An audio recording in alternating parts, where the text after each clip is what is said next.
Well, what have we here? On the left, the reputable Milwaukee M12 3/8 cordless ratchet with a maximum torque of 47 Newton meters.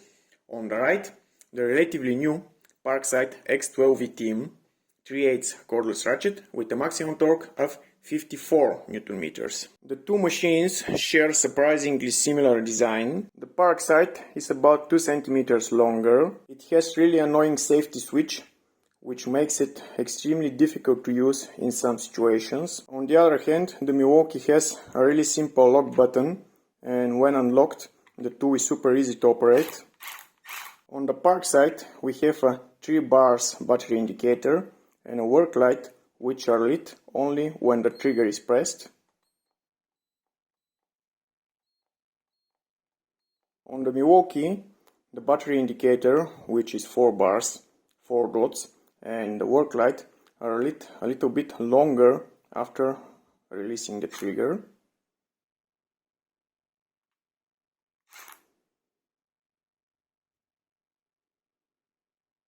While speaking for battery indicators, the battery indicator on the Parkside is directly connected to the battery, no electronics here. Let me demonstrate you how when the trigger is pressed, the battery indicator starts dimming due to the high current of the starting motor.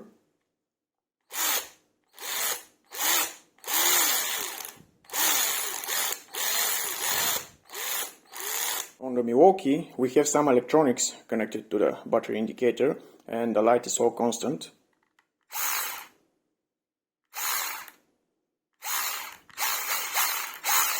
Interesting feature of the Milwaukee is the flat changeover switch. It's specially designed so when working in tight spaces, the possibility to hit some object and change the direction of rotation by mistake is minimal. On the Parkside, we have no such feature. You can see how far the changeover switch is protruding.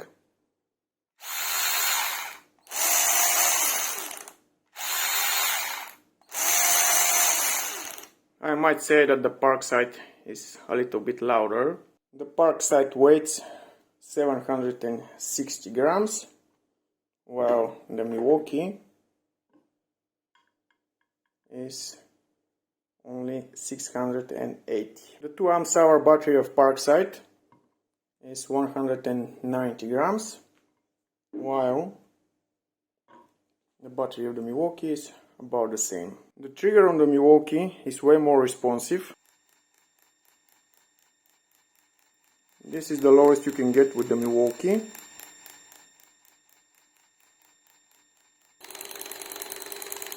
And this is the lowest you can get with the Parkside.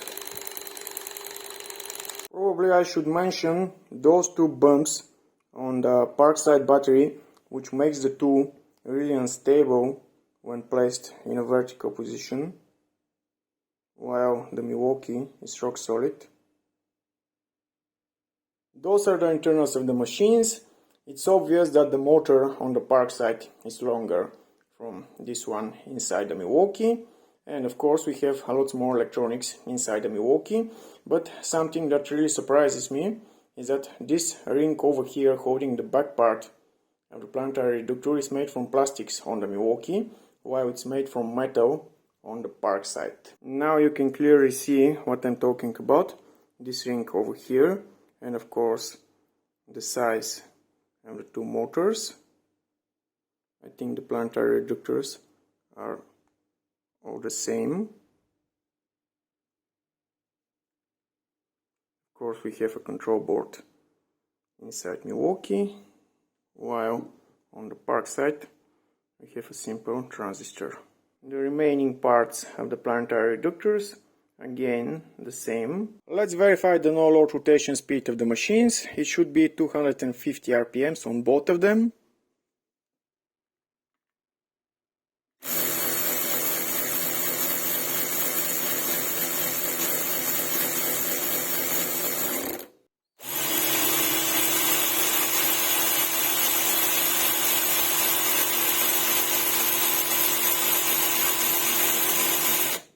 Let's do some tests on my massive piece of beech wood.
don't know what is going on right now.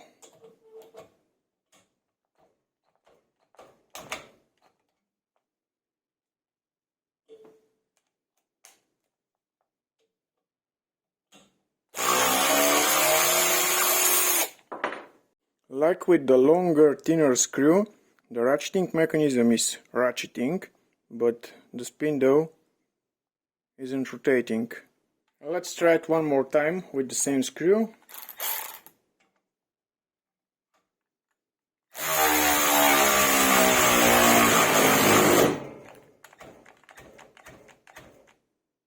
And it seems that the overload protection is activated.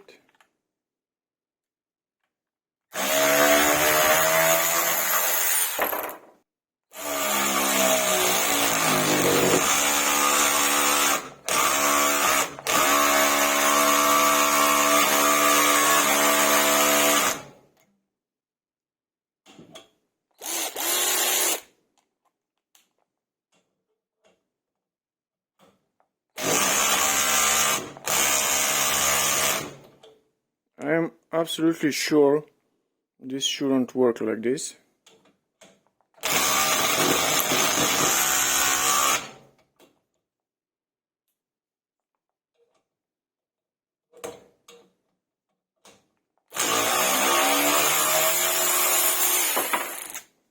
Let's do something different, tightening with Parkside, then untightening with Milwaukee.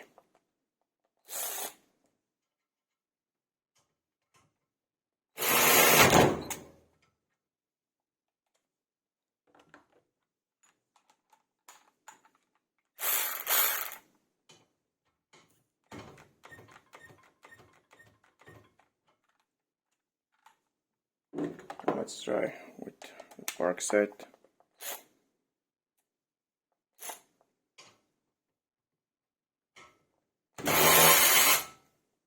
Let's do the same, but this time starting with Milwaukee.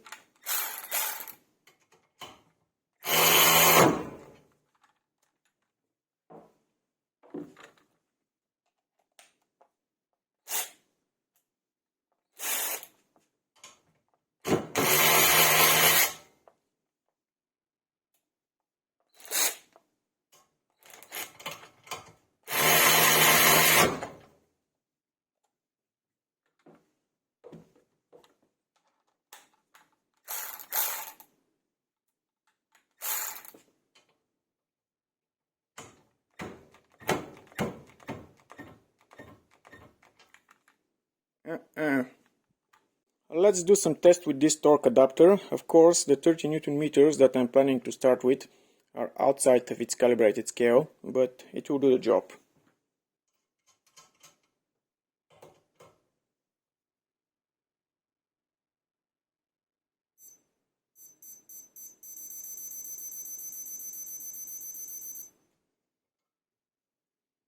$29.6.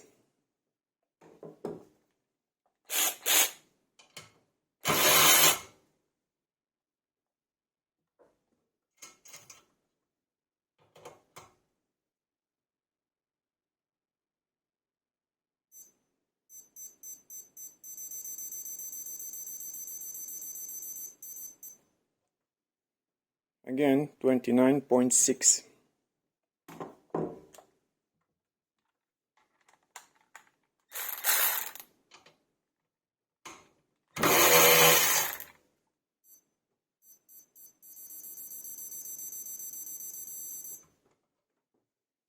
$35.1.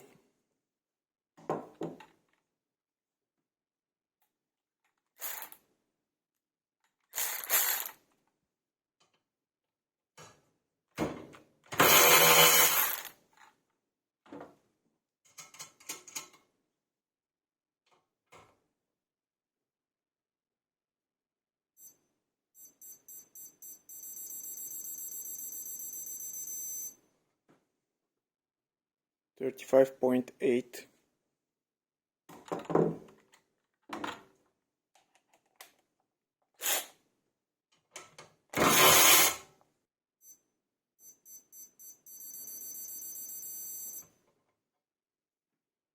40.3.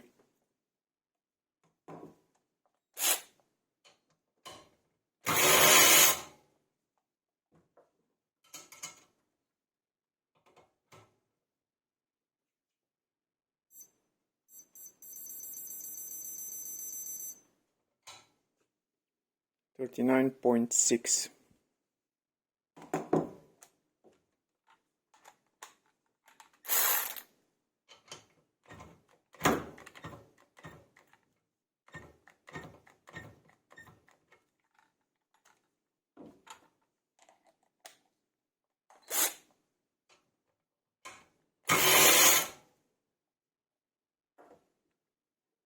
Now let's try it again.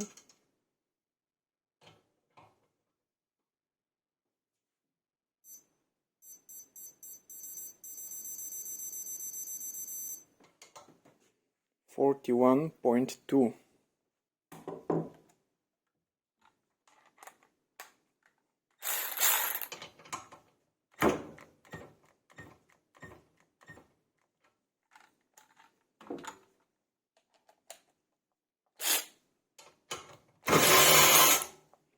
Well, it seems that the Parkside is a little bit more powerful.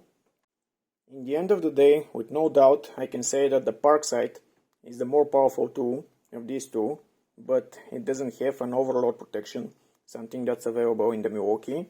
While I was testing the Parkside with the bigger screws, it started smelling really funny and I was expecting it to burn. Well, it's still working, but keep in mind that it doesn't have an overload protection and pay attention when using it.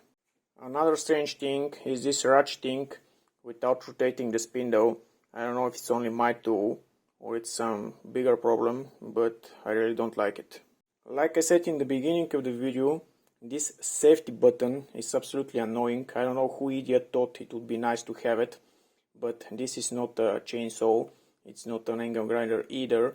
It's a ratchet and it's not even powerful one. So please, Parkside, the next time do like Milwaukee and remove this nonsense. What can I say about the Milwaukee? Well, it's lighter, it's quieter, it's not ratcheting in standstill, it has overload protection, but the price difference here is simply huge. Well guys, I think this is enough for the video. You know the drill. If you like it, thumbs up and subscribe.